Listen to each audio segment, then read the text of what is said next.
Maple Hollow had always been the kind of place where time seemed to slow down. The rhythm of life here was marked by the gentle chime of the church bell and the soft hum of talks drifting along the single main street.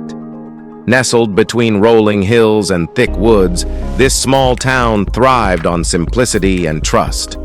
Everyone knew everyone, or so they thought. The Harper family had been part of that quiet fabric. Paul and Margaret Harper were polite, private people, the kind of neighbors who'd show up when needed but kept to themselves otherwise. They weren't the life of the party, but they never shied away from lending a hand. Their son, Evan, was a bright and curious 10-year-old, always exploring the woods or making up stories with his best friend, Bill Layton, a 7-year-old who lived next door. The two boys spent countless hours building forts and sharing secrets only childhood could invent. The Harpers weren't the town's most notable family, but they were a steady presence, a comforting fixture in the rhythms of life. For years, life in Maple Hollow followed a predictable course, untouched by the chaos of the outside world. But that calm was shattered one summer evening when the Harper family vanished. It was the night of the town's annual summer banquet, a time for food, laughter, and togetherness. As the evening wound down and families returned home, the Harpers' house remained eerily still.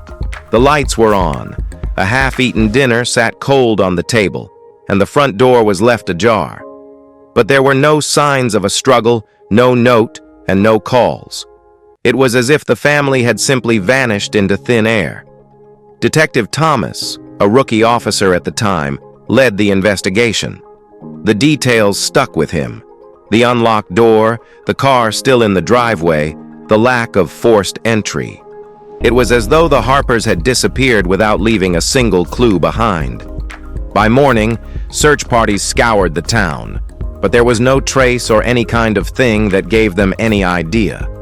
Speculation ran wild. Some believed they had fled to escape financial ruin, and others whispered about something darker lurking beneath their quiet lives. But every lead fizzled out. As the years passed, the town moved on with its triumphs and tragedies, but the question of the Harper family's fate lingered like an open wound. For Bill Layton, the mystery of his best friend's disappearance became a weight that followed him into adulthood. Though he insisted he couldn't remember anything unusual that night, the whispers never stopped. The Harper family's vanishing became not just a missing persons case, but a ghost story, woven into the fabric of Maple Hollow. No matter how much time passed, the haunting mystery refused to fade. The neighbor's revelation. 30 years after the Harper family's disappearance, Bill Layton, now in his late 30s, walked into the police station with an air of quiet torment. His hands fidgeted nervously, betraying the weight of the secrets he'd carried since childhood. Detective Thomas, now well into his career, recognized Bill immediately. The boy who once roamed freely through the woods with Evan Harper now bore the visible marks of a man haunted by a past he couldn't escape. Thomas led him into the stark interrogation room, the cold, sterile surroundings only amplifying the gravity of the moment. Bill's eyes darted nervously around the room, avoiding direct eye contact with the detective. Sensing Bill's discomfort, Thomas gently encouraged him to start from the beginning. For a moment, it seemed like Bill might fall back on his rehearsed lines, pretending not to remember anything about that fateful night. But then, the words spilled out, as if they had been buried deep for too long. "I remembered something," Bill said, his voice shaking. "Something I didn't understand back then." He went on to recount a chilling memory from the night before the Harpers vanished. He had seen his parents arguing with the Harpers on their porch. "My dad was yelling," Bill said, his voice trembling. "I was playing inside when I noticed them. My mom looked scared, like she wanted to step in but couldn't. Mrs. Harper stood her ground, though she was upset too." Though young at the time, Bill's memory of the tension between the families was vivid, even if he hadn't understood its significance back then. His mother had eventually pulled his father away, but the image of that confrontation had lingered in his mind, haunting him. Detective Thomas listened intently, his mind racing with the weight of this new revelation. No one had ever mentioned an argument between the Laytons and the Harpers before, and this revelation was the first new lead in decades. Pressing Bill further, Thomas encouraged him to recall anything else he might have overheard or noticed during that time.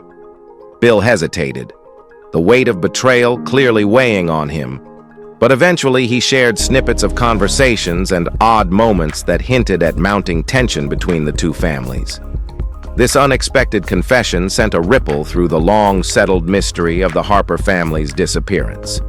For the first time in 30 years, the once quiet town of Maple Hollow was starting to crack open, revealing fissures that suggested darker, hidden truths just beneath the surface. Unraveling secrets.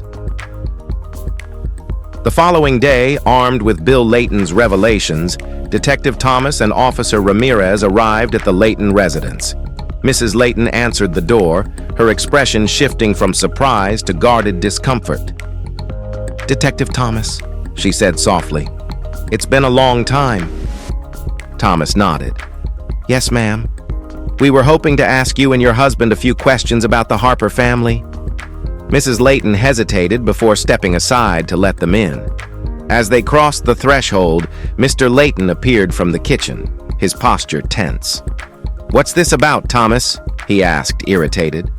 "We've received new information. Bill mentioned he saw you at the Harper house the night before they disappeared." Mr. Layton's jaw tightened. Mrs. Layton fumbled with the coffee pot. "That was over 30 years ago," Mr. Layton said, dismissing the claim. "I don't see how anything we say now could help."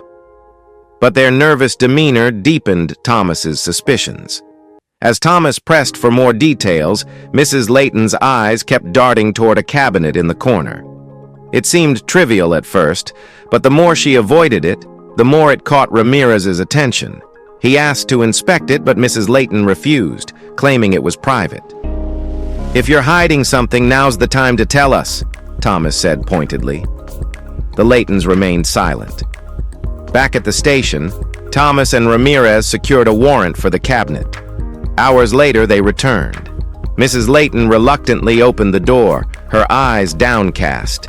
Inside, Thomas gestured to the cabinet. "We're opening it."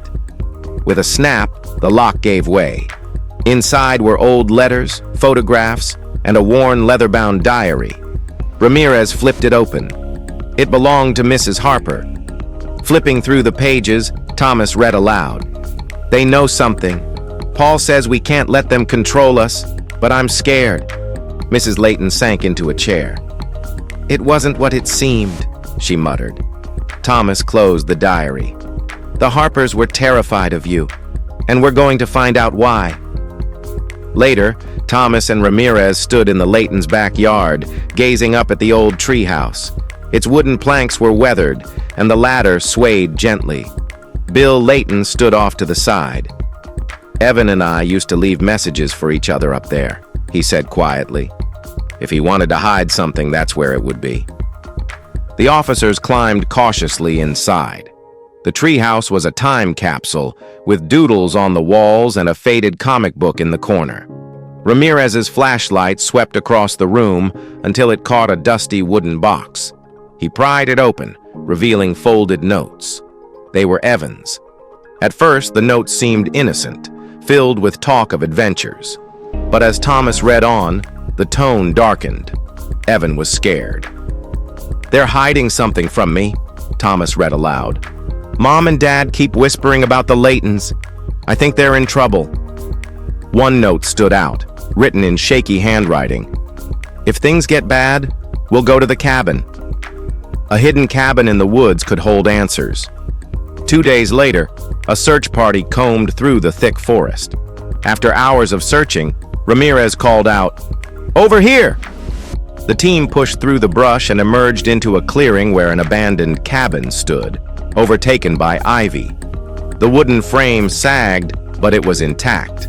Inside, dust coated every surface. As the officers swept their flashlights across the room, it was clear the Harpers had been there. A child's toy sat in a corner, a blanket on a makeshift bed. Ramirez picked up a small shoe.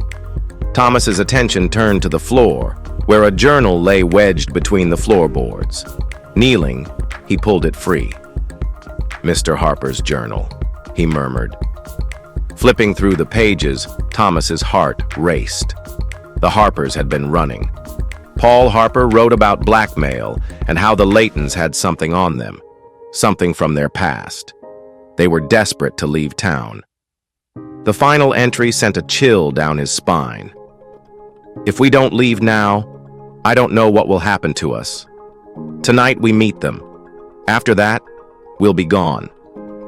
The cabin had given them answers, but it also raised new questions. One thing was certain: the Harpers' disappearance wasn't random. Someone had helped them vanish, and the key to unraveling the mystery lay in discovering who and why.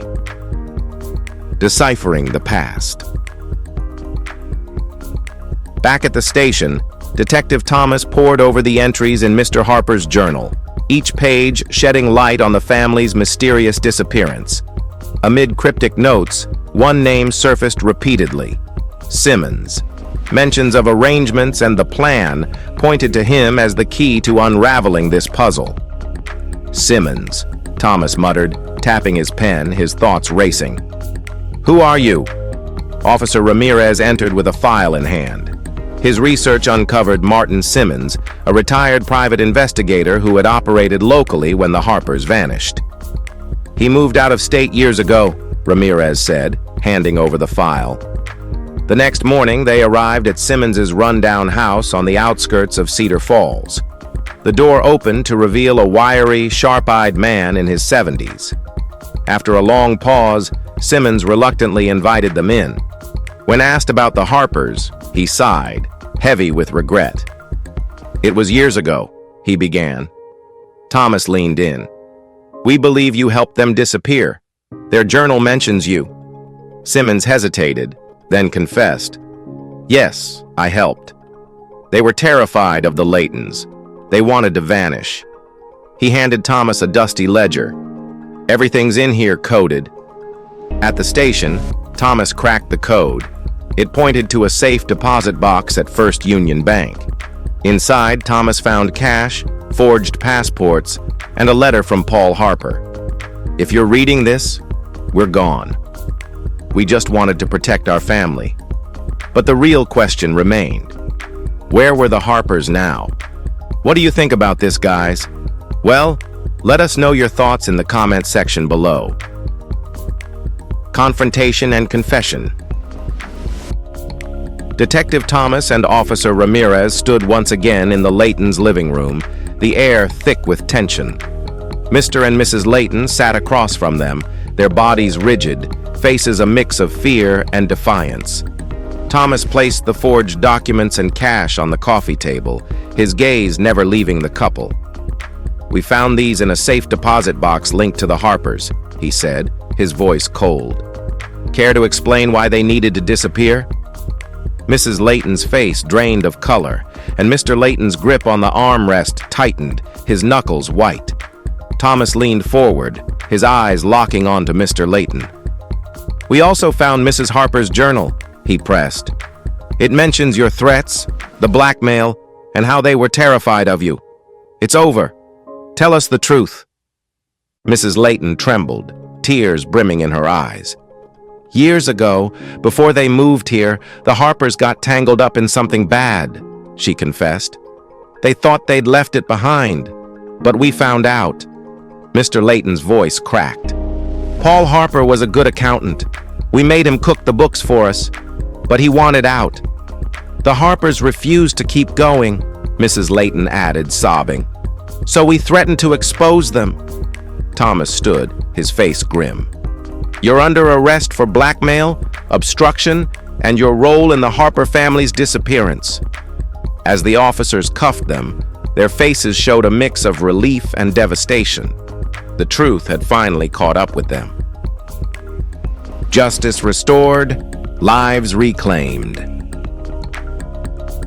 The courtroom buzzed with palpable tension as the trial of Mr. and Mrs. Layton began.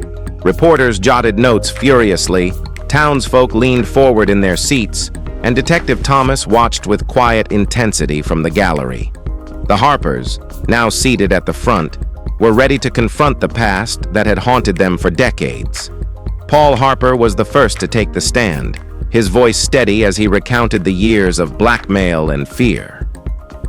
"They knew a secret from our past," he testified. "They used it to control us, threatening to destroy our lives if we didn't comply." Margaret followed her testimony, painting a vivid picture of the terror they lived under. "When we refused to do their bidding anymore, they turned more aggressive. We had no choice but to disappear to protect our family." Evan's testimony brought the courtroom to a hush. "I was just a kid," he said, his voice thick with emotion. "I didn't understand why we had to leave. I just knew my parents were scared." The evidence Detective Thomas and his team had uncovered sealed the case. The forged documents, financial records, and the Laytons' own grudging confessions painted a damning picture. The jury deliberated for only a few hours before delivering a guilty verdict. The judge sentenced the Laytons to decades in prison for blackmail, fraud, and obstruction of justice. If you have enjoyed watching this video, be sure to like, share, and subscribe. Thanks for staying with us, and we'll see you soon in the next one.